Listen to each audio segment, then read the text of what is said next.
Hi everyone, so I'm going to continue our lesson on setting goals, getting those behaviors, those habits in place to lead to our success. So we've already kind of touched on the different categories that we can create goals in our life, and those areas that are on our wheel that feel a little bit bumpy to us that we really want to pinpoint and put our focus towards getting those goals set so that we can be successful. Remember, both personal goals and professional goals. So now we're going to go into the portion where I talk about what is a SMART goal, what does SMART stand for, and why do we want you to put your goals into this context, into this outline? How is it going to help you? So one of the categories in my wheel that I needed to work on, kind of combining some categories here, is spiritual. So I'm going to pick something spiritual and kind of mix it with exercise. So I could say my goal is to start attending yoga classes. That's a good goal. It would kind of hit both. Or do you think I'm more inclined to begin this journey if I say, starting on November 16th, I will be attending 3 yoga classes, at least 3 yoga classes per week at the Yoga Den studio closest to my house. I will continue to attend at least 3 classes a week until January 16th. And at this time, I will reassess my goal to see if I want to continue with the 3 classes a week or maybe change it to 4 or lower it to 2. So with that second goal, how I phrased it, just a lot more specific, and there's a way higher chance that I'm actually going to get started, not only because I set that firm date of when I'm starting, I was specific, it's measurable, all the things that we want a SMART goal to have. Because if I just say, oh, I'm going to start, hopefully, maybe my goal is to start attending yoga, the odds that I start actually attending yoga are going to be pretty slim. So now I'm going to go over kind of what does each letter of our SMART goal mean. So the first we have S. So this is to be really specific about your goal. So with my goal, I'm going to attend 3 yoga classes a week at Yoga Den. There's no question about what it is that I need to be achieving. I have my place. I'm going 3 times a week. I'm starting on November 16th. There is absolutely no room for interpretation. So first we want it to be really specific. Measurable. How are we going to measure this goal? So it is a little bit easier to choose some of these exercise goals because it's saying, oh, I'm going to work out 3 times a week. That's how I'm going to measure it. If I only work out 2 times a week, I know I didn't do it. If I work out 4 times a week, I went above and beyond. But something where you can track it. So let's say you're doing a financial goal. Maybe you have a weekly meeting with your spouse or with yourself, however you're writing it, going over your budget and tracking those numbers so that you can measure if you're hitting the budget that you want to be hitting, or if you're doing a educational goal. Let's say you're going for your project management cert, your PMP, you're going to want to take the test in February. So each week you're going to set aside 10 hours dedicated to study time. Then you can do that measurement. The next one is attainable. This one is pretty self-reflective. For me, going to yoga 3 times a week is definitely attainable. I have enough time in my schedule. I know that the classes are hour classes. They have a wide variety of different class times. So for me, I know that this is definitely something that I can achieve. If I were to say I'm going to go to 10 yoga classes a week, that is not attainable. That is not something I would be able to do. And at that point, I'm kind of just setting myself up for failure. Relevant, big picture. Does this goal fit in with what you want to do? Is this realistic? Is it relevant? For me, yoga has the mixed benefits of the exercise and the spiritual meditation component. So I do really believe that it's relevant to my ultimate goal of helping myself out spiritually, getting in better shape. So that's definitely something that is relevant to me. So kind of starting to think about that, like my example earlier with the project management certification. For me, that wouldn't be a very relevant goal because I'm not going for the certification. It doesn't fit into my career trajectory. So thinking to yourself, does this make sense in my life? Don't just make a goal. I've fallen into this trap. Do not just make a goal because you think it should be a goal in your life. You hear from outside sources, outside influences that this is something that you should be doing. If it doesn't fit into your plan, don't make it a goal for yourself because that's not a goal that you're going to work hard to actually get to. And the T stands for time bound. So we like to be really, really specific about this time bound aspect. I said I am starting on November 16th. That is a hard start date. Come November 16th, I am on my mat in a yoga class.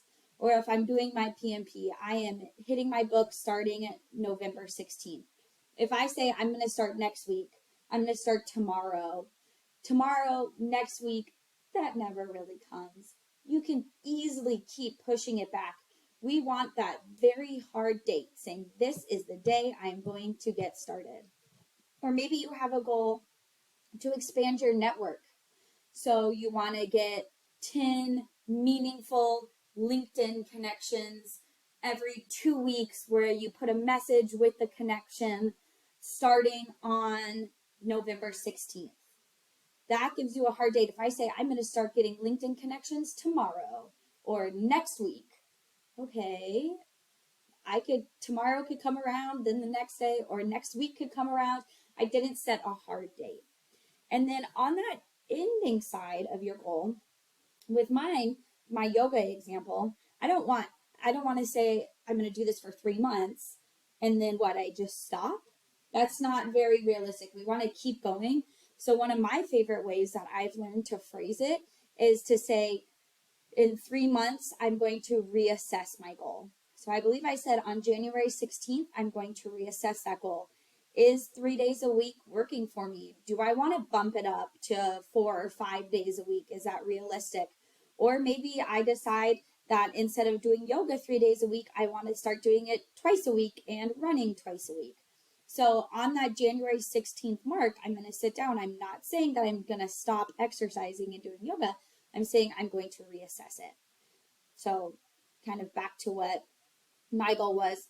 I'm going to do yoga 3 times a week, starting on January 16th, starting on November 16th. Then on January 16th, I will reassess my goal and see if I need to change it around. So once you have all of those smart factors into this goal making process, there is really no room for questions, assumptions, misinterpretations, because you have all of those aspects that says, this is exactly what I'm doing.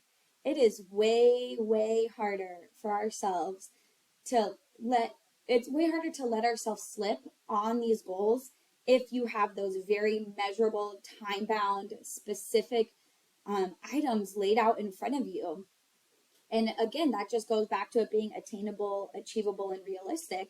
Make sure that it is something that will fit into your life, will fit into your daily schedule. And if you're feeling like you're falling behind after 2 weeks of doing it, there is absolutely no shame in reassessing your goal. Saying, okay, I thought I was going to have 10 hours a week to study, but it looks like I'm only going to have 8. If I really study during these 8 hours, I'll still be able to take the certification test in February. And just not being so hard on ourselves, allowing that time. We say, write your goals in pencil. Sometimes it has to be erased. That doesn't make you a failure, right? We're learning, we're moving forward, saying, now I'm learning that lesson that I don't have this much time or that is not attainable for me. There is absolutely nothing wrong with that.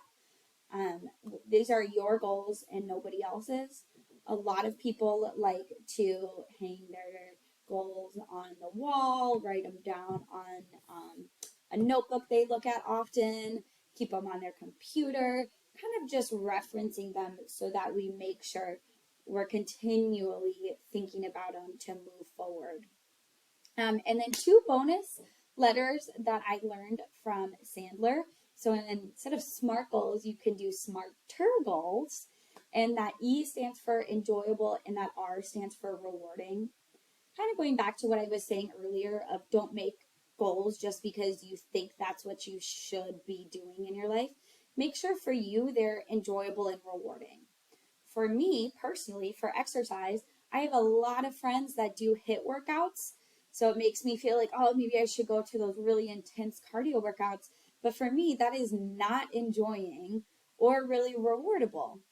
I know that I love yoga. So I'm still getting all of the great benefits, but I'm choosing something for my life that just fits. It's more enjoyable. Then I know I'm actually going to do it because I don't dread and hate going. We've had a lot of people who maybe put in some goals about reading more.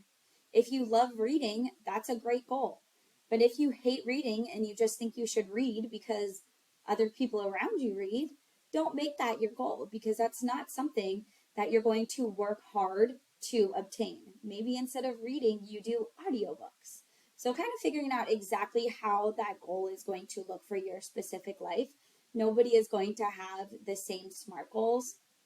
So really take time to have those big thoughts and think through them.